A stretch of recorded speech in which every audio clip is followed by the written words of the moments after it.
Perbarui ilmu Islam kamu bersama Religion di tv1news.com dan TV One Connect.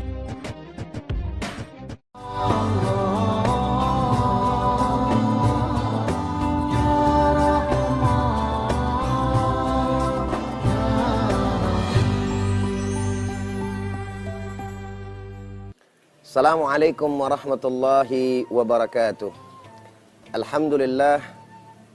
Alhamdulillahilladzi an'amana bi ni'matil iman wal islam. Wassalatu wassalamu ala sayyidil anam sayyidina wa maulana Muhammadin wa ala alihi wa sahbihi ajma'in, amma ba'd.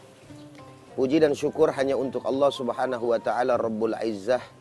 Salawat beserta salam teruntuk baginda kita Nabi besar Muhammad sallallahu alaihi wasallam.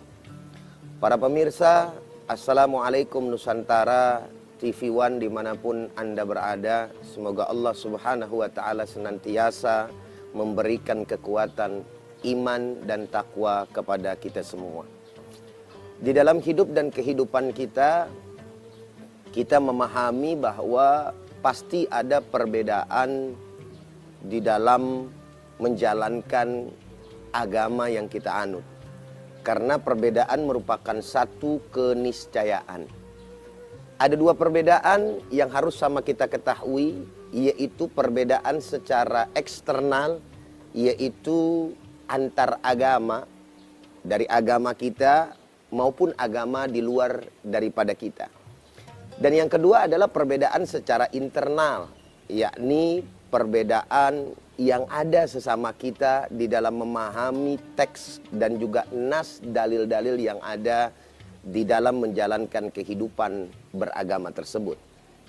Salah satunya yang sering sekali sama kita dengar dan sama kita lihat perbedaan secara internal itu tentang amaliyah yang dilakukan oleh sebahagian besar mayoritas umat Islam, yakni bahwa mereka selalu mengadakan doa bersama setelah kematian seseorang kembali ke haribaan Allah Subhanahu wa ta'ala, yakni di dalam melakukan tahlilan hari ketiga, ketujuh, lalu kemudian 40 hari, bahkan sampai setahun yang kita kenal dengan haul. Nah, yang menjadi persoalan adalah ketika kita melaksanakan hal yang sedemikian rupa, apakah kemudian ada dalil atau ada alasan argumentasi yang memang berdasarkan Al-Quran dan Sunnah baginda kita Nabi besar Muhammad Sallallahu Alaihi Wasallam. Sebahagian daripada umat Islam mengatakan bahwa hal yang sedemikian rupa tidak pernah diajarkan oleh baginda Nabi besar Muhammad Sallallahu Alaihi Wasallam, dan sebahagian besar khususnya yang melakukan hal itu pun pasti mengatakan itu ada dan punya dasar serta argumentasi yang bersumber daripada Al-Quran dan Sunnah baginda kita Nabi besar Muhammad SAW. Pada kesempatan kali ini kita akan coba membahas tentang perbedaan tersebut, dan saya tentunya mewakili orang-orang yang memang melakukan serta melaksanakan amaliyah tersebut. Ini hanya sebagai sebuah perbandingan di mana kita sebagai umat Islam ketika melihat ada satu perbedaan secara internal yang memang masih bersumber daripada Al-Quran dan Sunnah baginda Nabi besar Muhammad SAW, tentunya harus bisa saling memahami, toleransi atau tasamuh dalam ajaran agama kita, bahasa tersebut, dan juga saling lapang dada sehingga menerima perbedaan tersebut dengan baik dan benar, yang pada akhirnya menyelamatkan ukhuwah serta persaudaraan kita di antara umat Islam, ibadallah. Saudara hadirin, para pemirsa, Assalamualaikum Nusantara dimanapun Anda berada. Ketika kita berbicara tentang membaca Al-Quran, lalu kemudian doa yang ada di dalam acara tahlil, dan juga jamuan makan untuk orang-orang yang telah meninggal dunia, maka orang-orang yang menolak daripada amaliyah ini, mereka beralasan, berargumentasi kepada hadis baginda Nabi besar Muhammad SAW, dan tentunya pula kepada Al-Quranul Karim, yaitu firman Allah Subhanahu wa ta'ala. Di mana segolongan dari kita yang menolak, mereka berkata bahwa doa, bacaan Al-Quran, tahlil, serta sodakoh tidak sampai pahalanya kepada orang mati. Kenapa sedemikian rupa? Karena mereka beralasan mengambil dari Al-Quranul Karim surat An-Najm ayat ke-39 yang sering kita dengar. Faqala ta'ala Bismillahirrahmanirrahim wa allaysa lil insani illa ma sa'a. Dan tidaklah bagi seseorang itu kecuali apa yang dia kerjakan atau yang telah diusahakan. Lalu kemudian juga ada hadis baginda Nabi besar Muhammad SAW yang berbunyi, dan hadis ini juga sering amat sangat kita dengar, bahkan di antara kita banyak yang menghafal.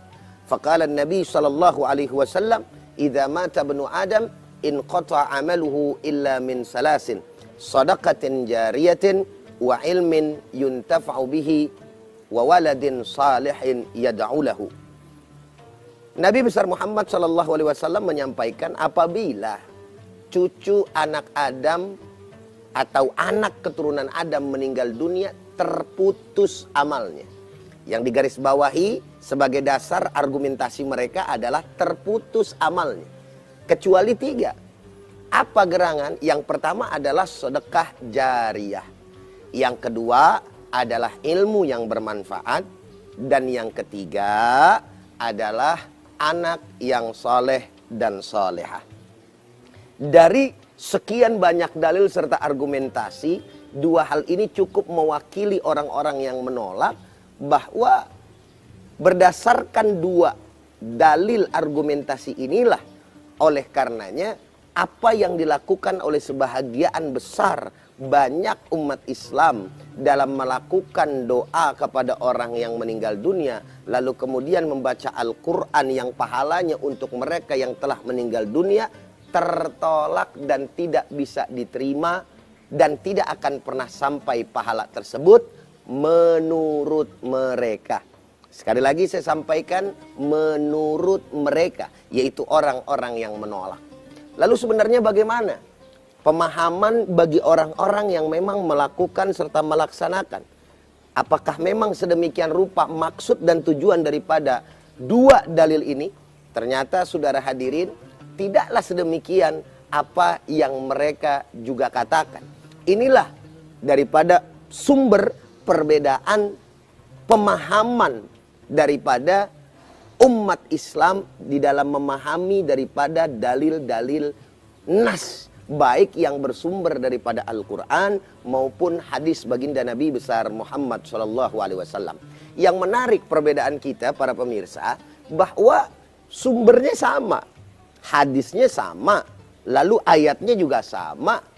Tetapi yang menjadi masalah adalah memahami daripada hadis dan juga memahami Al-Quran itu yang menjadi perbedaannya. Sekali lagi saya sampaikan bahwa hadisnya sama, lalu kemudian ayatnya juga sama, tetapi memahami di dalamnya ini yang menjadi perbedaan di tengah-tengah umat Islam. Ibadallah.